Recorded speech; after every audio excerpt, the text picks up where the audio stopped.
Hi, welcome back. We're talking about rear observations today, as promised in part 1 of our videos. So rear observations is a really important part of our information gathering skills and how to formulate our plans. Sounds really obvious, but unfortunately there are some errors made when it comes to rear observations, and I've noticed they tend to be quite consistent in riders, even experienced riders, but certainly with learner riders. So rear observations then are a combination of checking our mirrors and sideways glances, especially into our blind spots. Blind spot checks are known in motorcycle terms as lifesavers. So let's talk about mirrors in a little bit more detail to start with then. I'm often asked, how often should I check my mirrors? And some students will say, well, you check them regularly, but no one's quite sure what the definition of regularly actually means. The best way to check your mirrors, we spoke in part 1, didn't we, about scanning, looking at that environment in front of you, constantly scanning, keeping those eyes moving. And if you build your mirror checks into those scans, you will be checking your mirrors every few seconds, so you'll be building up a picture of what's going on behind you.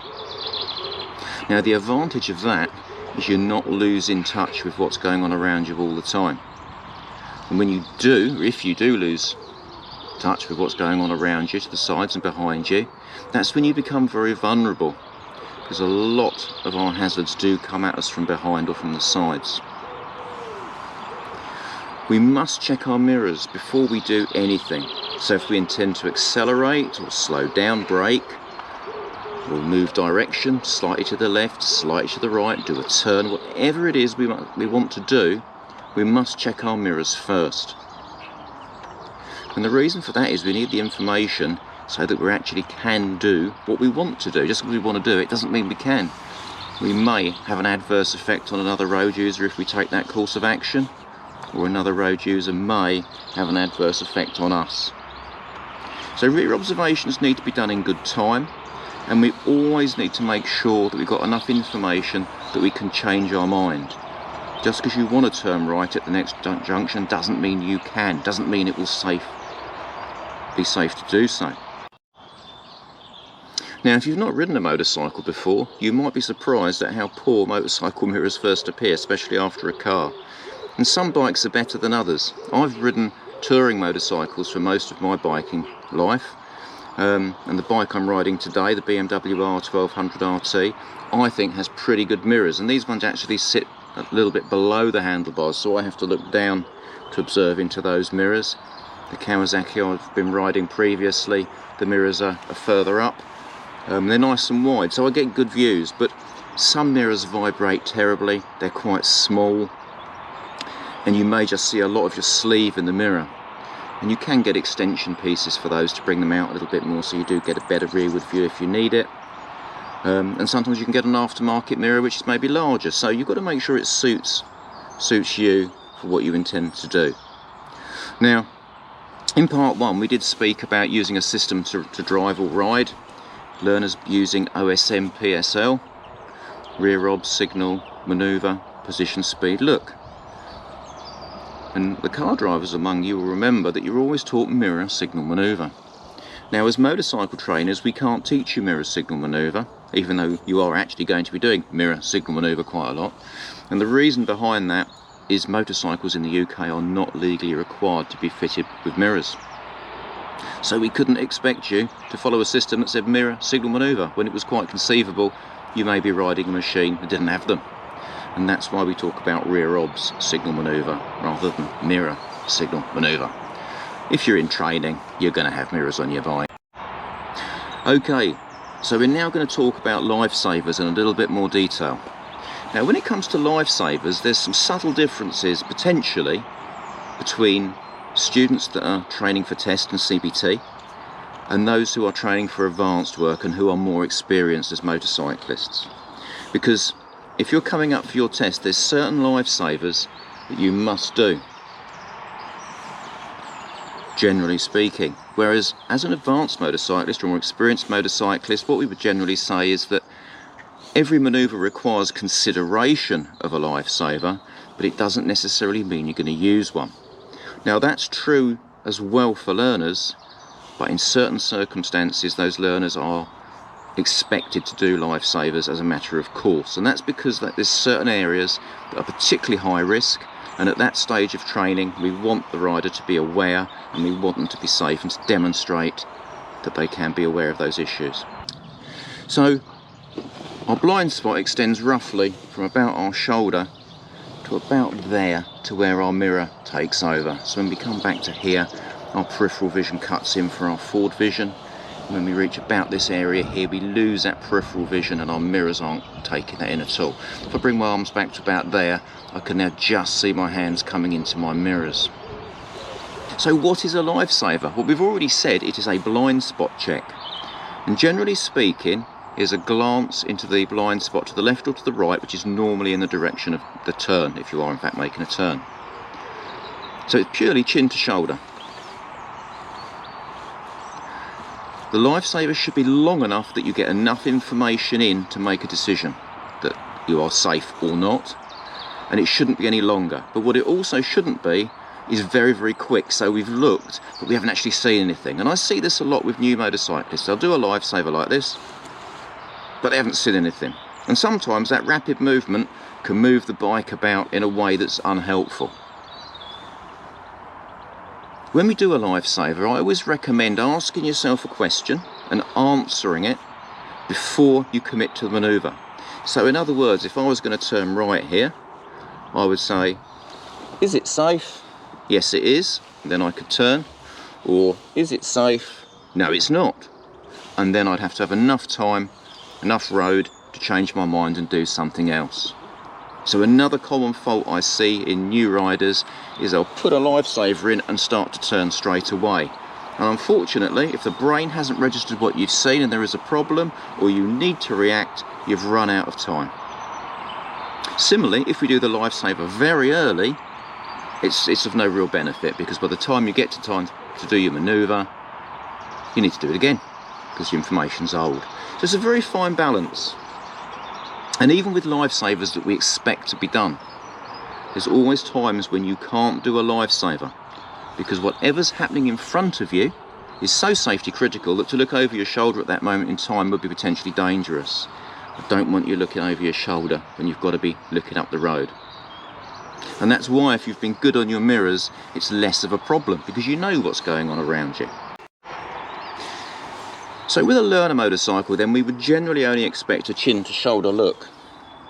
As a more experienced motorcyclist, and indeed when you read the Advanced Handbook Roadcraft, it refers to anything from a slight sideward glance to a full backward twist of the head.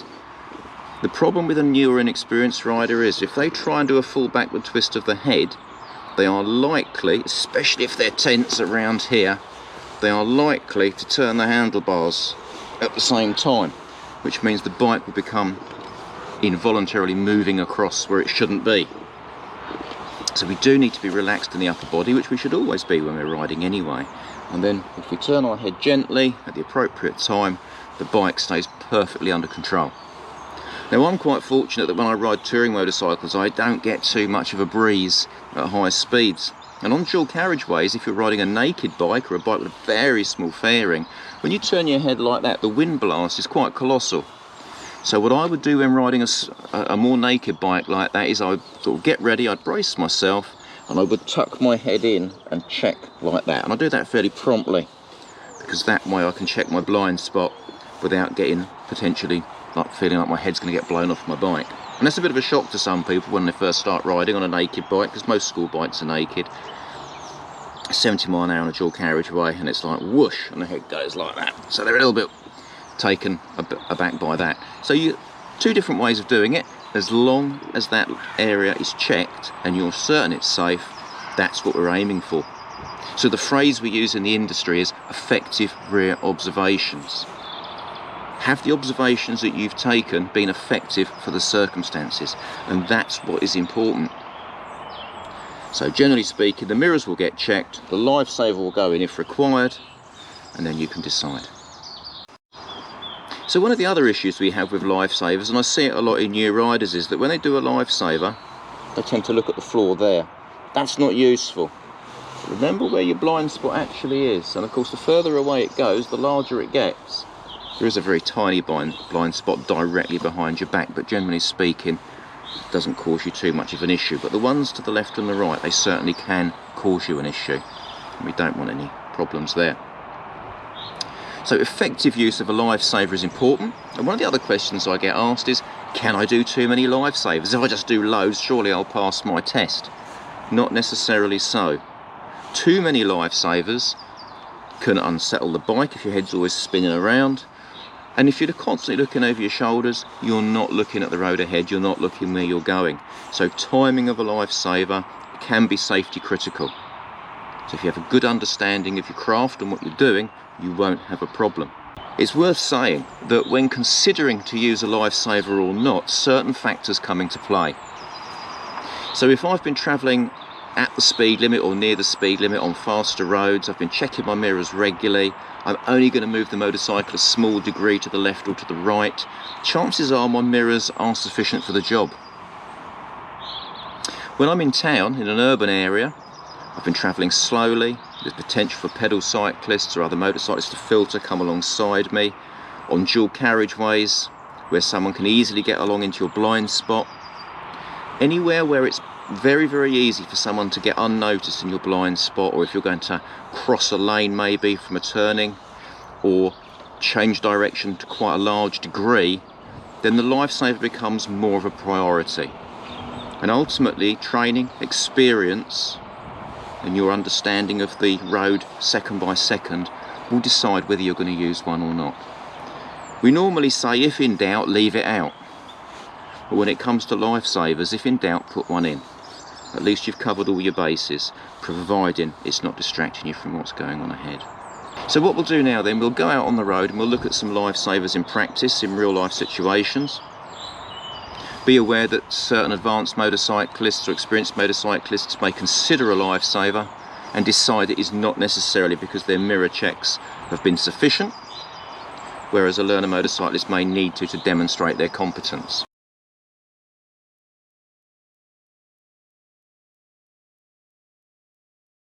What we're going to talk about now is moving away from the curb, or maybe moving away from stationary in a car park. And what we have is a high risk side and a low risk side. Occasionally those risks may be fairly balanced, but there's normally one that's much higher than the other. Now when you're by the side of the curb, clearly the low risk side is the pavement side and the higher risk side is the road side. So in pulling away, we naturally have to make sure it's safe to do so, and we have to have our 360 degree awareness. A lot of people I've noticed will pull away without checking the pavement, but I've seen a lady come along with a pram, walk straight in front of a motorcycle just as the motorcycle was about to pull away. So you do have to be 360 aware. So what I would normally do is I'd have a little glance to my left, make sure it's all okay, check my mirrors. When it looks quite good in the mirrors, I would then turn my head as much as I could before moving away. Now some people can't turn their head around like that, or maybe there's a vehicle parked behind that's made life difficult.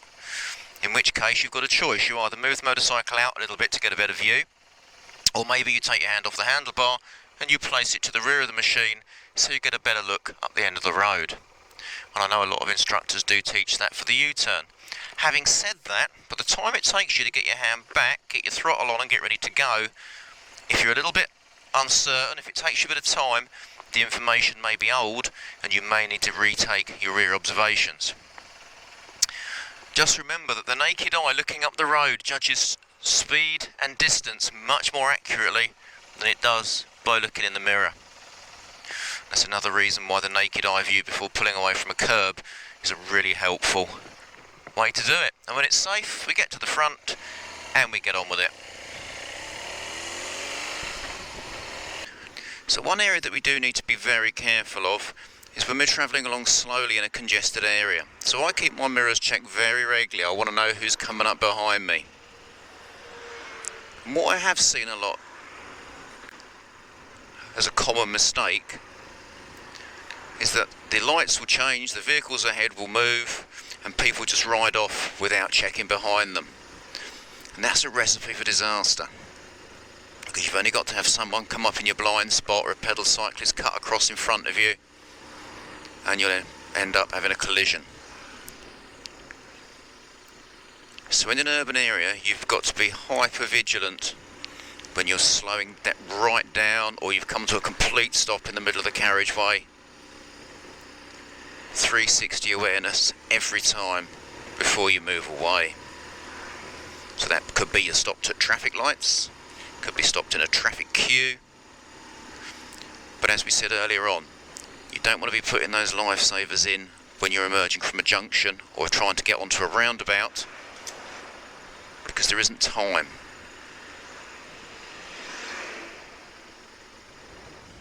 So now I'm slowing right down, I'm checking those mirrors, and before I ride on I'll check those mirrors again. I won't do a lifesaver at very low speeds because I could lose my balance. I shouldn't, amount the years I've been riding, but it's a possibility.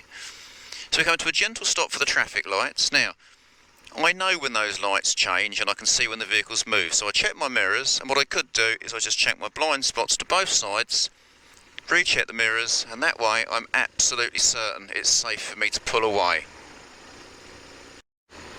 So instead of red traffic lights, checking the mirrors to slow, watching what that vehicle behind's doing. So the longer we sit here, the more risky it is that someone could come up behind us. I wonder if he knows I'm here. So I'm keeping my mirrors checked. I'm going to just check to my right and make sure that I know exactly what's going on before I move away.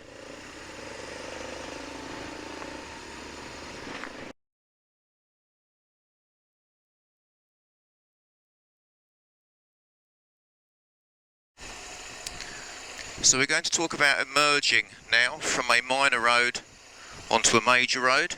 So we start our system with rear observations, which is normally mirrors, and then we may consider a lifesaver to change position. Now it doesn't matter if we're turning left or turning right. As we come into the junction, we still need to keep checking the mirrors. We cannot just become preoccupied with the junction itself. If we do that and the vehicle behind doesn't stop, we get catapulted into the road. So I can just keep a guy on vehicles behind me. We're all clear at the moment.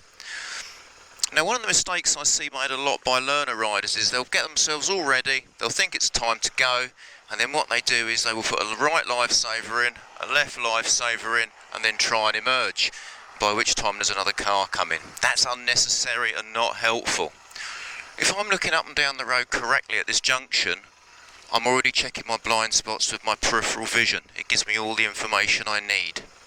So my priority is the main road. So when it's time to go, I look in the direction of turn and away we go. Then check the mirrors as we join the major road. Okay, so we're now going to turn left from the major road to a minor road. And as usual, we start checking our mirrors as part of the system. And we do consider a left lifesaver. However, we know there's nothing in our blind spot, so I just glance in that left mirror again before committing to the turn. It's unusual to use a lifesaver in those circumstances, because if there was a pedal cyclist, you would have just gone past them. You would have known that they were there. Had you then not seen them in your mirror, it would be a good idea to check your lifesaver, your blind spot, and try and identify their location. So potentially the most dangerous of all the junctions is turning right from the main road, major road, to a side road. So as usual, we check our mirrors, consider a right lifesaver to position towards the crown of the road and take up an appropriate position. And we keep checking the mirrors as we approach, but before we commit to the turn, it's really important to glance in the right mirror, use a right lifesaver before committing to that turn. And the risk there is that someone comes up and overtakes you on the right hand side just prior to the turn.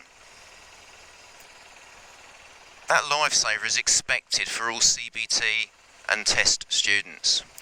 It may be that advanced motorcyclists who have got really good mirror skills and are very aware of the circumstances won't use that lifesaver, but there must be some form of effective rear observation before committing to a turn to the right from a major to a minor road.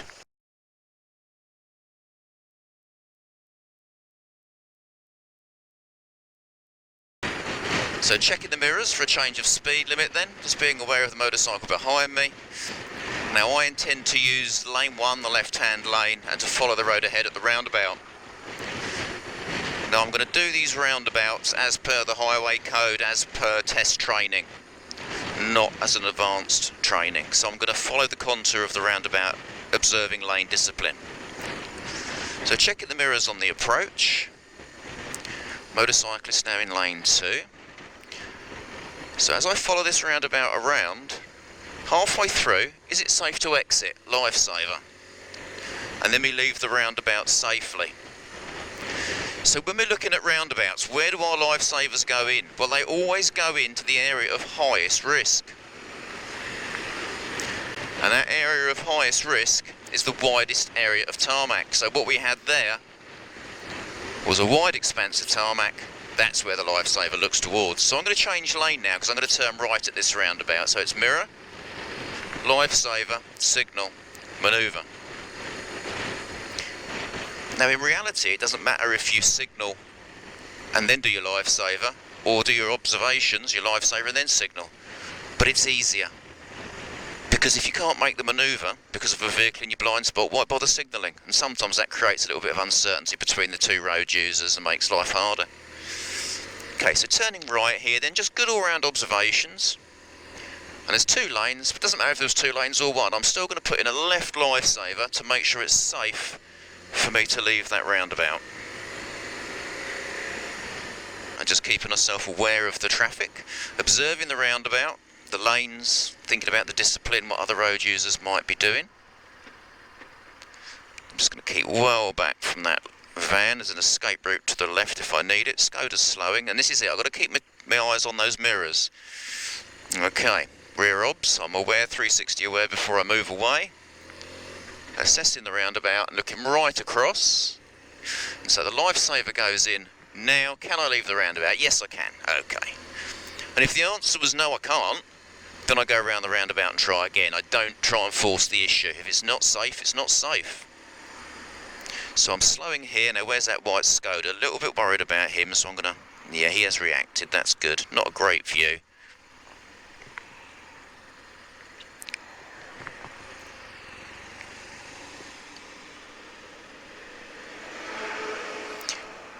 So I shouldn't need a lifesaver here, but as I'm waiting, I'm just checking those mirrors, checking their blind spots. Thank you very much, Mr. Van Driver.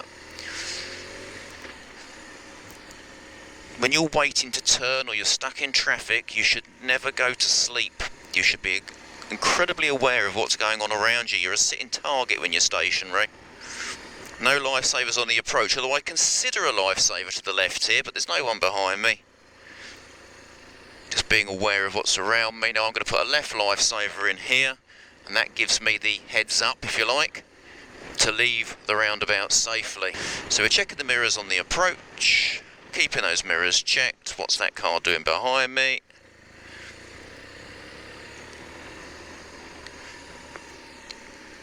So we're going to do a U-turn at this roundabout. So keeping yourself aware. Consider a left lifesaver there. I'm definitely going to use one in a moment. Just there. Yeah, that's all good. Mirrors. Good. Let's have a lifesaver to change lane in conjunction with the mirror. That's all good. I think the most important word here is awareness. Over the years I've seen training that can be very prescriptive, and some students get themselves in a bit of a stew over it. I didn't do my lifesaver exactly here. I didn't check my mirror exactly there. It's not really about that. It's about knowing that you've got these different tools in your toolbox, for want of a better expression, and using them to maintain awareness of what's going on around you. This should all be very relaxed. This shouldn't be a great big problem. So if I'm going to straight line the roundabout as per advanced, I'm aware that no one's to my right, but I'm going to have a little left lifesaver there. And even then, at that speed and that volume of traffic, did I actually need it? I probably didn't. So rear observations then for mini roundabouts. We don't need any lifesavers. We just need good all-round awareness of what's going on around us. And we're safe enough on that. If you start trying to put lifesavers in to negotiate mini roundabouts, you're going to run out of time. And you're going to start looking in the wrong place and missing things. I've seen a lot of students struggle over the years when they've done a CBT and they've been taught to do lifesavers on mini roundabouts, and they just don't have the time, and why would you? So for example, if I want to turn right at this mini roundabout here, I check my mirrors, consider a lifesaver to change position, but I'm not going to use one, be quite unusual to do so for me. Mirror checked, good all-round awareness, there's nothing coming, I don't need a lifesaver, I can just get on with the ride. Check the mirrors to leave the hazard, and off we go.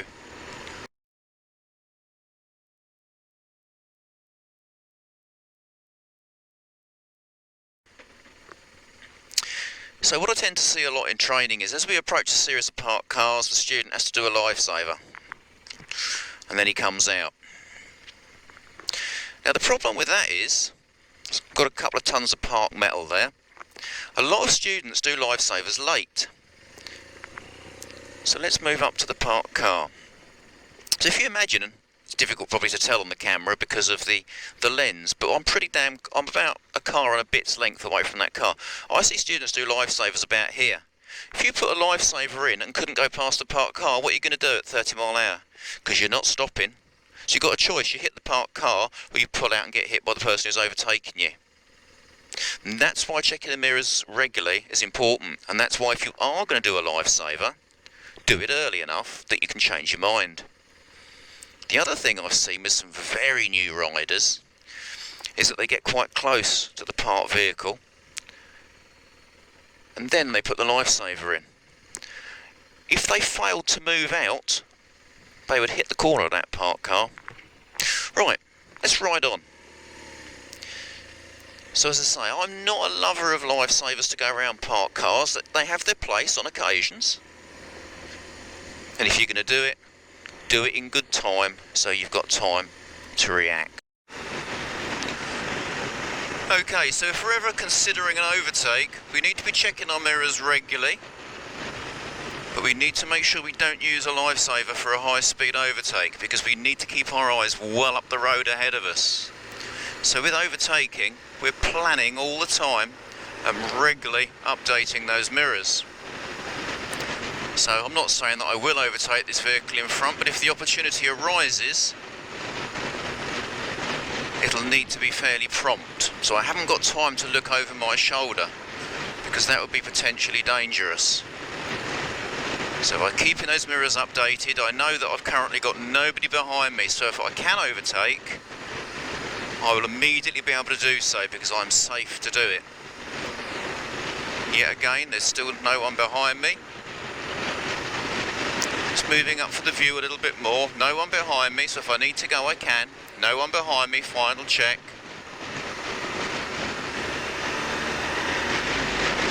And we can just bob past, left mirror check to return, and it's job done. Okay, one other thing we have to be very, very careful of, especially with rear observations and anticipation, is being brought to a stop or a slow just around a bend.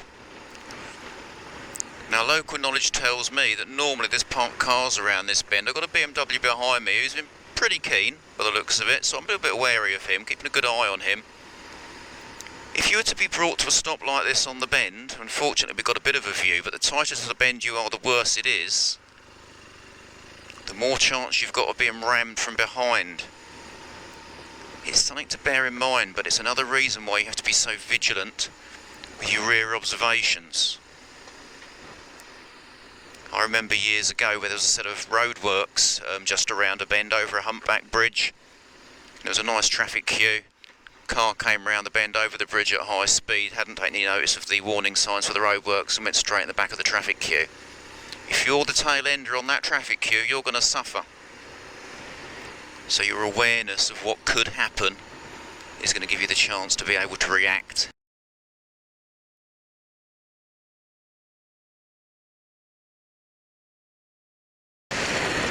And we're going to join the main carriageway. So what I do here to join is a combination of lifesavers and actually just looking across the carriageway. So at the moment I'm going to start looking across to get a feel for the volume of traffic. I've checked my mirrors. I need to make sure that lane 2 there hasn't got anyone in it. So I am doing a lifesaver now, mirror check, lifesaver. and I'm happy that it's clear, so I'll commit. Now for a lane change, in goes a lifesaver, and off we go. I'm going to move from lane 2 to lane 1, and I'm going to put a lifesaver in because of the slip road there. So normally, to move from lane 2 to lane 1, I would rely on my mirrors because I've just passed the vehicle, I'm aware of its location, I can see it in my mirrors. But where there's a slip road there, I'm going to use a lifesaver. So I'm going to come out past this lorry, so mirror, lifesaver, signal, manoeuvre. If you're on a 3-lane dual carriageway or motorway, it's good to use a lifesaver to come back to the left if you're in lane 3, or if it's a 4-lane from 4 to 3, 3 to 2, because you never know if the vehicle in lane 1 is going to come out at the same time. So there we moved from lane 2 to lane 1 purely on the mirrors. So I could see the lorry in my mirror. I knew there was no one in my blind spot. So left mirror check to position for the left here. Right mirror check, position to the right here. Left mirror check to come to the left. Now I'm looking across, there we go. Accelerate on the slip road, mirror, lifesaver.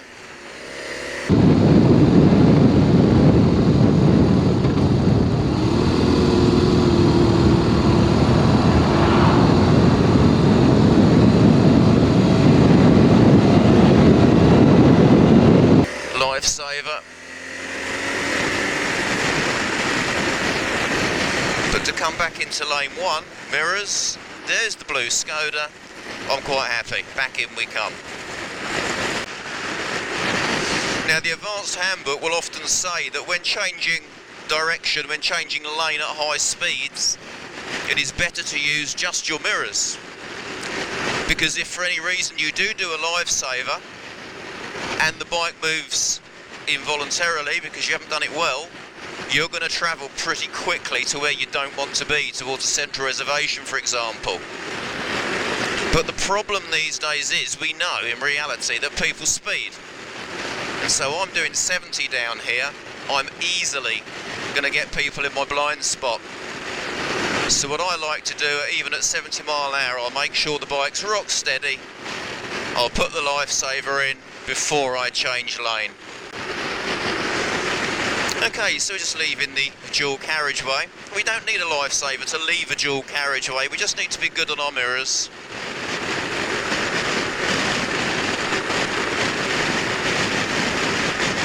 Alright, joining another dual carriageway, so we're looking through the trees, get a nice early view, mirrors, no one behind, mirror signal, and let's start putting those lifesavers in. So you can see I can't move at the moment, he's quite clearly in lane 1 and not moving. Final look, and off we go.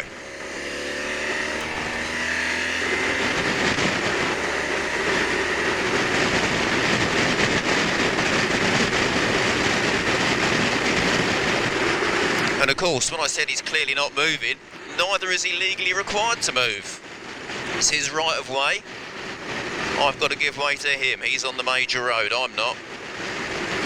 It's a courtesy, of course. Okay, so we're coming to the end of the ride today. I hope you found some of that useful. Of course, it's not exhaustive. I've just been able to show you some situations where rear observations need to be considered. If in doubt, always talk to a qualified instructor for some live training. And practice makes perfect. In future editions, I will cover more about roundabouts, I'll cover more about road positioning, I'll introduce more defensive riding tactics. So until then, stay safe and take care. Bye for now.